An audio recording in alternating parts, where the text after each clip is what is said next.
lorsque les suicides de France Télécom sont apparus de façon de plus en plus visible sur la scène publique, le PS s'est dit que ça n'était certainement que la face, enfin c'était nécessairement la face émergée de l'iceberg, et que cette question de la souffrance au travail ou du stress au travail, du risque psychosocial devenait une question centrale dans notre société et que nous devions nous en saisir. Nous avons donc à l'Assemblée nationale demandé la création non pas d'une commission d'enquête, juste une précision, mais d'une mission d'information parlementaire, c'est des subtilités purement techniques, d'une mission d'information parlementaire. Et donc nous avons fait cette demande au mois de septembre.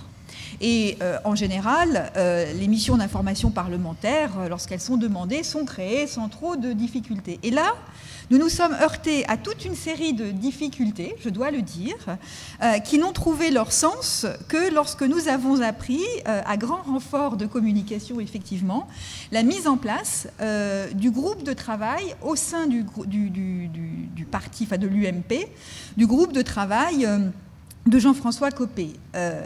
Et c'est uniquement lorsque l'horizon de ce côté-là a été dégagé, que leurs travaux ont été avancés, qu'ils ont comment dire, mis en scène leurs propres propositions, que de façon presque automatique et j'ose dire miraculeuse, on nous a accordé la possibilité de mettre en place cette mission. Je pense qu'il faut vous remercier particulièrement parce qu'une demande avait été faite par Roland Museau à l'époque de faire une mission d'enquête, je crois. Voilà, une commission d'enquête. Une commission d'enquête sur France Télécom, voilà. Chose qui a été refusée. Et vous avez demandé une mission d'information voilà. Sur les risques psychosociaux. C'est pour ça qu'on y est arrivé. Voilà, exactement. C'est-à-dire que avec Roland Museau, il était clair que parce que la commission d'enquête, là on rentre dans de la cuisine parlementaire. Il avait la possibilité de l'obtenir, il avait un droit de l'obtenir, et donc je lui avais indiqué que nous participerions à ces travaux, mais que nous n'allions pas faire obstacle à la création de la commission d'enquête qui demandait, au motif que nous souhaitions avoir notre propre mission.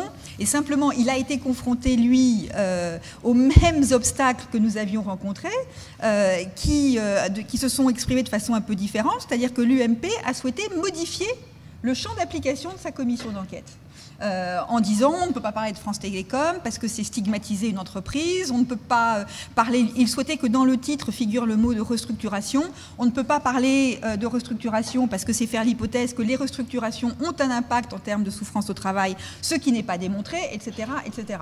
Et donc, il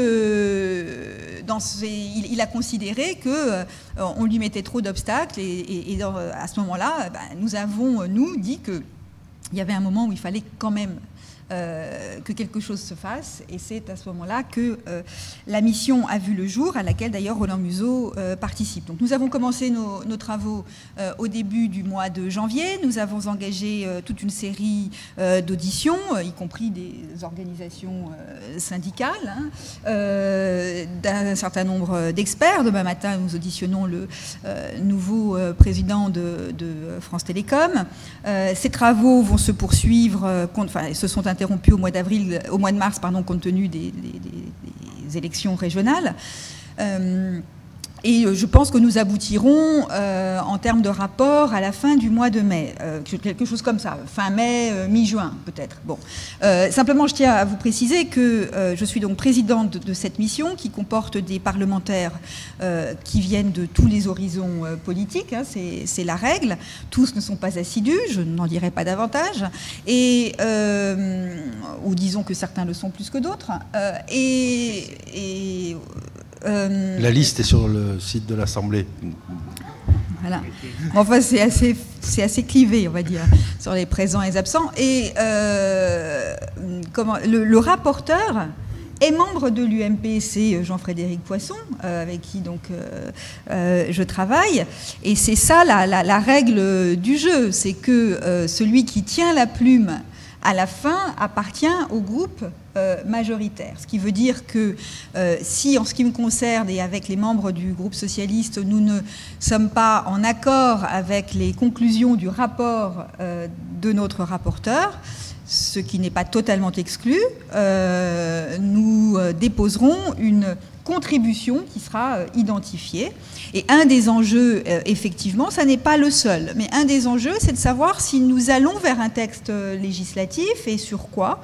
C'est vrai qu'il y a chez un certain nombre de personnes l'idée que, au fond, tout cela relève de la vie interne des entreprises, que le législateur n'a pas à rentrer dans, disons, la vie des entreprises. Et même si je crois que le législateur n'a pas à rentrer dans tout, je crois qu'effectivement, il y a une partie de la réponse qui n'est pas d'ordre législatif. Je prends un exemple qui est assez consensuel. Beaucoup des intervenants ont mis en avant le fait que les questions de risques psychosociaux étaient liées à une insuffisante ou une mauvaise formation des managers et que les managers n'étaient en réalité pas formés à ces questions-là, que quand on regarde les études, notamment dans les très grandes écoles de commerce, il n'y a absolument rien sur cette question-là, ni sur la réalité du phénomène, ni sur ce que ça signifie, sur ses causes, la manière d'y répondre. Bon.